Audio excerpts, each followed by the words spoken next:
इस बात का होता है कि हम आज बाप भी बन गए हैं और कुछ लोग दादा भी बन गए हैं। दुख इस बात का होता है जब बेटा बोलता है मेरा बाप क्या है। दुख उस बात तब इधर से खटकता है जब, क्योंकि अगर लड़कियों की बात करेंगे, कुछ की शादियां इन्हीं पे निर्भर हुई है कि हेल्थ डिपार्टमेंट में काम करती है, लेकिन जब आज मौका आया कि उनके रिश्ते कट गए। आप देख रहे हैं लाइव वायर, मैं हूं आपके साथ रवि शर्मा।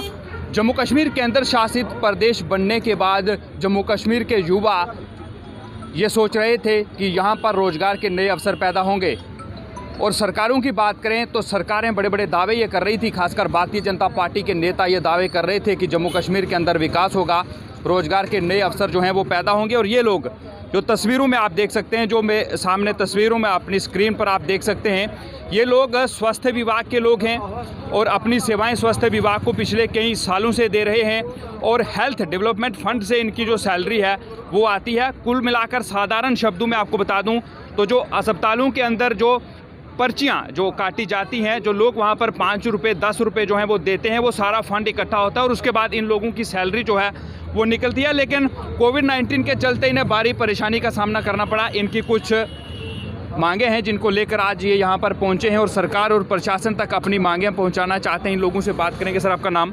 मेरा नाम मीर निसार अहमद है। मैं जम्मू कश्मीर स्टेट प्रेसिडेंट हूँ, hospital development fund health employees. क्या कारण रहा कि आज आपको मीडिया के सामने आना पड़ा अपनी मांगों को लेकर? सबसे पहले आप ये बताएं कि कितनी देर से आप इस विभाग को अपनी सेवाएं दे रहे हैं? 20 सालों से हम सेवा दे रहे हैं, और 20 सालों से चाहे एक्सरे टेक्नीशियन हो, गेट कीपर हो, हेल्पर हो, स्वीपर हो, जो भी इसमें कैटेगरीज आती है हेल्थ डिपार्टमेंट में, फिजियोथेरेपिस्ट तक, वो काम करते हैं दिन रात 24 घंटे काम करते हैं। लेकिन अगर आप तनख्वाह की बात करोगे तो तनख्वाह तो 1000 से 5000 तक लोग लेते हैं, उसमें गुजारा करते हैं। लेकिन SRO 520 में हमें तो लाया गया है 61,000 लोगों के साथ, और 61,000 लोगों के साथ साथ मैं ये कहना चाहता हूँ कि सरकार ने एक SRO 520 बनाया है। SRO 520 में पर्टिकुलरली हॉस्पिटल डेवलपमेंट फंड को रखा गया है कि इनकी तनख्वाहें फिर से हॉस्पिटल डेवलपमेंट फंड से मिलेगी। मैं सरकार से आपकी वसादत से एक सवाल करना चाहता हूँ। जब कोविड 13 महीनों से कोविड चल रहा है और हम कोविड वेरियर्स है, 35% लोग HDF हॉस्पिटल डेवलपमेंट फंड के पॉजिटिव हो चुके हैं, और 3 की डेथ हो गई है जम्मू कश्मीर में। उनके घर वालों को पूछने वाला कोई नहीं है। मैं सरकार से एक सवाल करना चाहता हूं कि सरकार तो इधर से बोल रही है कि सेंटर से एक पैकेज आया है और वो यूटी गवर्नमेंट को इम्प्लीमेंट करना है। मैं आपके वसादत से यूटी गवर्नमेंट को ये कहना चाहता हूं, 13 महीनों से कोविड हॉस्पिटल जम्मू कश्मीर में 7 है, 7 के 7 में अभी रेवेन्यू नहीं आ रहा है, जनरेट नहीं हो रहा है। 7 के 7 में हम 24 घंटे काम कर रहे हैं। लेकिन आपसे एक सवाल है कि जब 24 घंटे काम करते हमें 13 महीनों की सैलरी आप नहीं दे पा रहे हो, कल को रेगुलर करके मिनिमम वेजेस एक्ट में शामिल करके वो तनख्वाहें कहाँ से लाएंगे, कहाँ से देंगे, ये मैं कहना चाहता हूँ। जो आपको सैलरी मिलती है, क्या सब लोगों की फिक्स सैलरी है या फिर उस हॉस्पिटल का जो बजट होगा उसके हिसाब से सैलरी मिलेगी? नहीं, जहाँ पे जितनी बजट होगी, जहाँ पे जितना रेवेन्यू जमा होगा, उस हिसाब से डिसाइड होता है कि इनकी सैलरी कितनी रखी जाए, ताकि हॉस्पिटलों को भी प्रॉब्लम ना हो और इन लोगों को भी प्रॉब्लम ना हो। अभी कितने महीने से आपको सैलरी नहीं मिल रही? 13 महीनों से कुछ हॉस्पिटलों को सैलरी नहीं है। कुछ हॉस्पिटल जहाँ पे रेवेन्यू जमा होता है वहाँ पे मिलती है थोड़ी थोड़ी, जहाँ पे नहीं है वहाँ पे कुछ नहीं मिलती। कुल मिलाकर कितने लोग जो हैं जम्मू कश्मीर के अंदर ऐसे होंगे जो हेल्थ डेवलपमेंट फंड से अपनी सैलरी ले रहे हैं? आपके साथ जो है कितने लोग? 2500 लोग हैं जम्मू कश्मीर में, जो अभी मुश्तमिल 2500 लोगों पे भी। जब आपको इस नौकरी पर लगाया गया था उससे पहले आपको ये सारी चीज़ों की नॉलेज थी कि हमारी सैलरी कहाँ से आएगी? अगर हमें ये पता होता तो 20 साल हम अपने ज़ाये नहीं करते। गवर्नमेंट ने भी हमें कभी नहीं बोला, जब तक हमें एज बार नहीं करवाया 75% लोगों को, तब तक ये भी नहीं बोला गया कि ये पैसे कहाँ से आएंगे और आपकी सैलरी कहाँ से लाएंगे। ये हमें किसी बाप ने, किसी जागीर ने नहीं लगाया। ये जो संविधान बनता था चीफ मिनिस्टर का एक फॉर्मल ऑर्डर था कि इनकी ज़रूरत। जब आपको लगाया गया था किस तरीके से लगाया गया था? क्या सिलेक्शन हुई थी, कोई लिस्ट निकाली गई थी, कोई एडवर्टाइजमेंट जारी की गई थी? बाज़ाब्ता मेरिट बेसों पे लगाया था कुछ लोगों को, और जो मेरिट में नहीं आते थे, कंसर्न MLA ने, कंसर्न चेयरमैन जो बैठा था, उन्होंने एक लिस्ट ली थी कि जो मोहल्ले में इस रिलेटेड काम करते हैं उनको कभी एपिसोड होता है उनको ही मौका दिया जाए ताकि ये सभी लोग स्वास्थ्य विभाग के ही, क्या नर्सिस इसमें हैं, जहाँ फार्मासिस्ट हैं, जहाँ लैब टेक्नीशियन है, किन किन लोगों को इसमें रखा गया? ये lab technician, ECG technician, X ray technician, physiotherapist, driver, helper, sweeper, जो भी कैटेगरी जो भी हॉस्पिटल में लगता है नीचे से ऊपर दर्जे तक सारे कैटेगरीज इसमें शामिल हैं।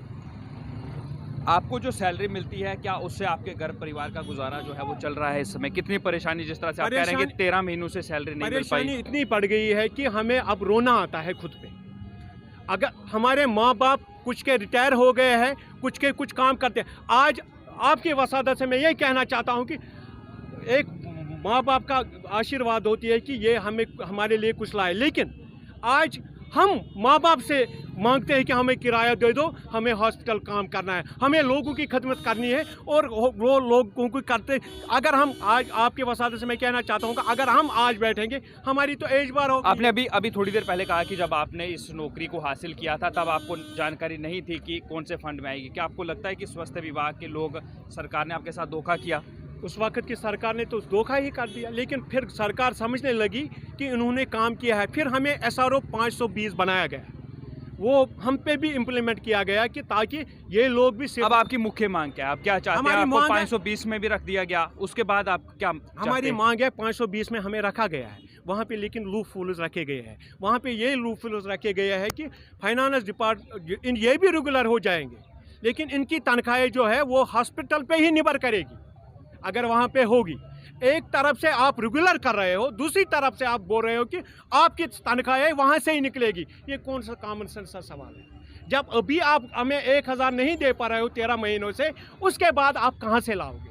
मैं आपके वसादत से, गवर्नमेंट से यही अपील करना चाहता हूँ। दुख होता है आज की इतने साल आपने यहाँ पर सेवाएं दी और आपको 520 में भी रखा गया, उसके बाद आपकी जो हेल्थ डेवलपमेंट फंड है उससे सैलरी आएगी। अगर हॉस्पिटल के पास फंड जनरेट नहीं होगा तो आपको सैलरी नहीं मिलेगी। दुख होता है इस बात का कि आपने इतने साल इस विभाग को दिए। दुख इस बात का होता है कि हम आज बाप भी बन गए हैं और कुछ लोग दादा भी बन गए हैं। दुख इस बात का होता है जब बेटा बोलता है मेरा बाप क्या है।